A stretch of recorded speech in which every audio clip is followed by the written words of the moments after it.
আপনাদের কাজের মূল্যায়ন স্বরূপ তারা কৃতজ্ঞতা প্রকাশ করেছে। আমি তাদের সেই কৃতজ্ঞতাটি মাননীয় প্রধানমন্ত্রীর কৃতজ্ঞতাটি আপনাদের কাছে পৌঁছে দিলাম। আপনারা বীরের জাতি, আমরা সবসময় এই ঢাকায় মাঠ এবং জলে কুমির সেটি নিয়ে আমরা বসবাস করে থাকি। এই অঞ্চলের মানুষ সবসময় প্রাকৃতিক দুর্যোগের সঙ্গে লড়াই করে বেঁচে থাকে। লড়াই ছাড়া আমাদের কোনো বিকল্প নেই।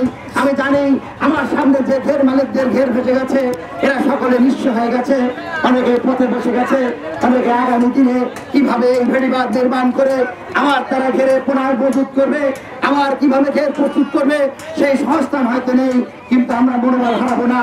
আমাদের আবার ঘুরে দাঁড়াতে হবে। ঘুরে দাঁড়িয়ে আমরা আবারও দেখিয়ে দিতে চাই এই শ্যামনগরবাসী প্রাকৃতিক দুর্যোগকে সবসময় মোকাবেলা করে এগিয়ে যায়। আপনারা দেখেছেন আমাদের পার্শ্ববর্তী ওপারে খুলনা জেলার পায়রার অবস্থা কি, আমাদের পার্শ্ববর্তী আমাদের আশাশুনির অবস্থা কি, সেখানে কিন্তু তারা সেই আমপানের বেড়িবাঁধ এখনো সংস্কার করে ঘুরে দাঁড়াতে পারেনি। অথচ আমরা কিন্তু বীরের জাতি হিসাবে সকল জায়গায় সমাদৃত এই শ্যামনগরবাসী। আমি আপনাদের জন্য গর্ববোধ করি। যখন কোনো মিটিংয়ে যাই, যখন অন্যান্য উপজেলা চেয়ারম্যান সাহেবরা থাকে, অন্যান্য জেলার প্রতিনিধিদের থাকে, তখন যখন সরকারি কর্মকর্তাবৃন্দ, আওয়ামী লীগের ঊর্ধ্বতন কর্তৃপক্ষ, নেতা কর্মীবৃন্দ যখন বলে যে শ্যামনগরকে অনুকরণ করো, শ্যামনগরকে অনুসরণ করো, শ্যামনগরের কাছে শিক্ষা গ্রহণ করো, শ্যামনগরের মানুষ কিভাবে দুর্যোগ মোকাবেলা করতে হয় সেটি তারা জানে, সেটি সবসময় বলে। এই বলাটি কিন্তু আপনাদের পাওনা।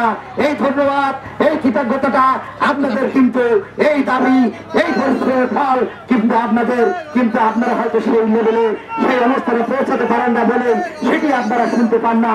শ্যামনগরবাসীর কাছে কিন্তু সবসময় তারা কৃতজ্ঞতা প্রকাশ করে, সবসময় কৃতজ্ঞ স্বীকার করে এবং আমাদের মাধ্যমে আপনাদের কাছে সেটি পৌঁছে দেয়। আপনাদের জনপ্রতিনিধি হিসাবে আমরা যারা সেখানে রিপ্রেজেন্টেশন করি, যেখানে আমরা থাকি, সেটির মাধ্যমে আমাদেরকে জানানো মানে এই কৃতজ্ঞতা, এই ধন্যবাদ, এই অনুশোচনা।